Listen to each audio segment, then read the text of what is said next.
Oke, assalamualaikum warahmatullahi wabarakatuh. Ketemu lagi dengan saya ya di channel Penyintas Diabetes.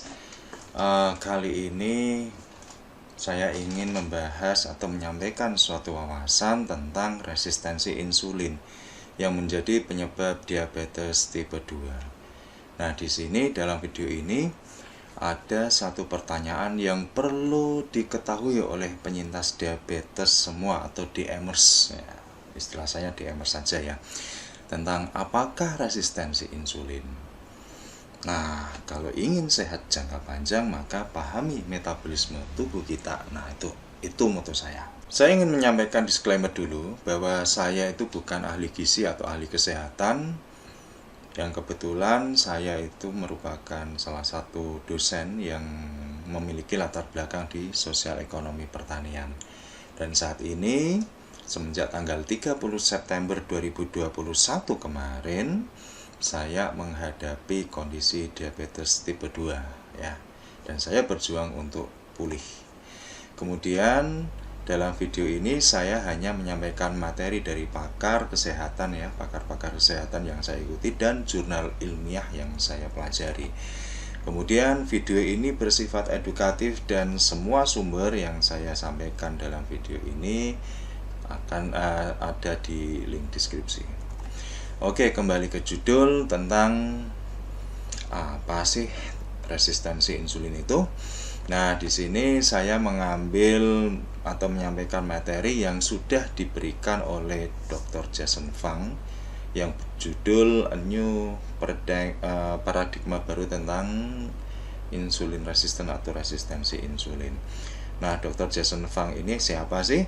Nah, beliau merupakan spesialis ginjal dan ahli diet dari Kanada. Kemudian beliau menulis 3 buah buku bestseller ya yang ada di Amazon itu, dan penjualannya itu sampai puluhan ribu untuk masing-masing bukunya loh.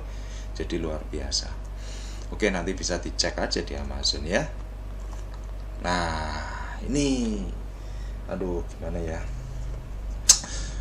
Jadi DMers sekalian atau yang sudah masuk ke pra-DM ya, pra-diabetes atau yang masih normal harus tahu tentang gejala diabetes ya. Jangan seperti saya. Gejala-gejala di sini ya seperti sering buang air kecil, kemudian mudah haus, mudah lapar. Saya dulu makan banyak, tapi tetap aja lapar. Kemudian makan banyak tetapi tetap lapar, makan banyak tapi berat badan saya menurun atau ngedrop. Aneh kan? Nah, kemudian kulit saya juga gatal-gatal ya di sebelah kaki, bagian kaki itu tahu-tahu nggak ada angin, nggak ada hujan, tahu-tahu malah merah gatal itu. Kemudian loyo ya, cepet capek gitu. Tanda saya masuk angin, sering masuk angin, kerokan atau mungkin blonyoan gitu ya. Kalau bahasa Jawanya Indonesia menyakan ya, dikasih minyak itu, minyak. Nah, itu merupakan gejala-gejala diabetes yang perlu diketahui. Saya dulu itu sudah merasakan itu, tapi saya nggak konsen, nggak care dengan gejala itu. Dan pada akhirnya ternyata saya kena diabetes. Nah, hati-hati.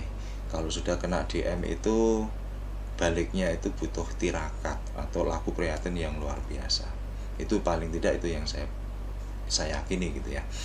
Nah, sekarang apa sih sebenarnya penyebab dari diabetes tipe 2 itu? Nah, ini banyak terjadi di Indonesia dan di dunia. Nah, ada sebuah paradigma baru tentang resistensi insulin. Karena resistensi insulin ini merupakan salah satu penyebab dari DM tipe 2 atau diabetes tipe 2. Nah, paradigma barunya itu seperti apa gitu kan? Kita harus tahu dulu tentang fungsi insulin. Nah, fungsi insulin itu yang pertama itu adalah memasukkan glukosa ke dalam sel. Kemudian yang kedua memproduksi lemak baru yang disebut dengan proses de novo lipogenesis ya. Yang pertama memasukkan glukosa ke dalam sel. Gimana sih gitu? Jadi gampangnya gini. Kalau saya makan sumber glukosa ya, sumber glukosa itu ya macam-macam, terutama karbohidrat dan gula ya itu. Karbohidrat dan gula. Jadi kalau misalkan saya makan nasi, makan mie, tepung-tepungan atau minum es teh, es jeruk yang dikasih gula dan sebagainya itu Makanan itu masuk ke dalam tubuh saya, kemudian dicerna dan hasilnya adalah glukosa. Glukosa itu akan digunakan sebagai sumber energi untuk pembakaran ya. Pembakaran ya, sumber energi dibakar menjadi energi. Nah, di situ ya. Nah, glukosa yang ada di dalam aliran darah ya, itu bisa masuk ke dalam sel itu kalau ada insulin. Kalau nggak ada insulin, glukosa itu nggak akan bisa masuk ke dalam sel. Itu sudah sunatullah. Ya udah seperti itu bentuknya, atau prosesnya seperti itu. Nah, resistensi insulin itu mengacu pada apa? Resistensi insulin itu adalah insulin pembawa glukosa itu tidak bisa masuk ke dalam sel. Kira-kira seperti itu. Jadi intinya glukosa yang terkandung dalam aliran darah kita ya, itu tidak bisa masuk ke dalam sel. Nah, itu resistensi. Jadi tertolak gitu loh.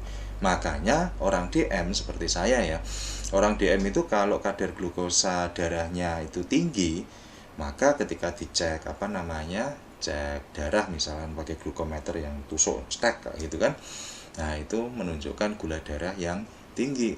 Beda dengan orang normal, karena orang normal itu dia tidak mengalami yang namanya resistensi insulin. Nah gitu. Nah itu dulu. Nah kira-kira gini, paradigma yang sudah ada itu kan gini. Untuk menjelaskan tentang resistensi insulin, kita harus pahami dulu tentang paradigma kunci dan gembok. Nah, insulin itu diibaratkan sebagai apa? Kunci. Sedangkan setiap sel itu kan dia akan menyerap glukosa dan akan dibakar menjadi energi. Nah, setiap sel itu dia memiliki gembok atau reseptor sel.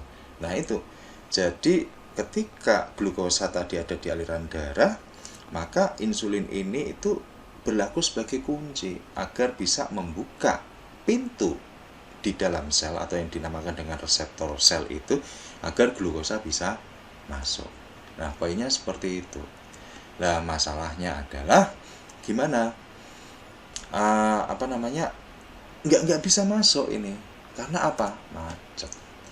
Sehingga resistensi insulin ini terjadi ketika mekanisme kunci dan gembok tersebut itu macet. Jadi insulin tidak bisa membuka gembok atau membuka pintu sel atau membuka reseptor sel tadi, sehingga glukosa yang ada di aliran darah itu tidak bisa masuk ke dalam sel. Poinnya seperti itu. Nah, akhirnya apa? Ketika glukosa tidak bisa masuk ke dalam sel, maka dia akan tetap beredar terus dalam darah. Ya, beredar sehingga kita cek gitu, ini kadar gula darahnya kok tinggi sekali. Ya karena glukosanya nggak bisa masuk ke dalam sel. Nah, gitu. Ya nanti bisa hilang ya dengan sekresi ginjal gitu, atau diserap ke dalam sel lemak sebagai penampungan. Nah, itu kita bicarakan nanti. Nah, sekarang gini, kalau misalkan belum paham, coba ya kita bayangkan saja sebuah pintu rumah yang lubang kuncinya macet karena berkarat. Nah, apakah kita bisa membuka pintu itu meskipun kita memiliki kuncinya gitu? Ada pintu, ada gemboknya atau lubang kunci, kemudian ada kunci. Kunci ini sebagai insulin. Nah, gitu. Tentunya nggak bisa dong. Karena apa? Gemboknya macet. Gemboknya berkarat. Nah, itu kira-kira yang dinamakan atau sebagai gambaran resistensi insulin itu seperti itu. Nah, pertanyaan berikutnya adalah lantas apa yang bikin pintu tersebut itu macet? Apa yang membuat kita itu atau insulin itu nggak bisa membukakan pintu sel atau reseptor sel tersebut sehingga glukosa itu nggak bisa masuk ke dalam sel. Nah, itu ya.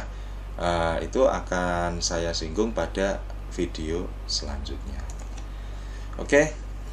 Jadi video selanjutnya itu tentang penyebab dari resistensi insulin gitu.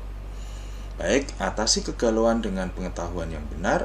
Kesalahan dalam mengambil keputusan merupakan dampak dari kurangnya wawasan serta salam sehat, semangat dan bahagia. Semoga video ini bermanfaat. Terima kasih. Assalamualaikum warahmatullahi wabarakatuh. wabarakatuh.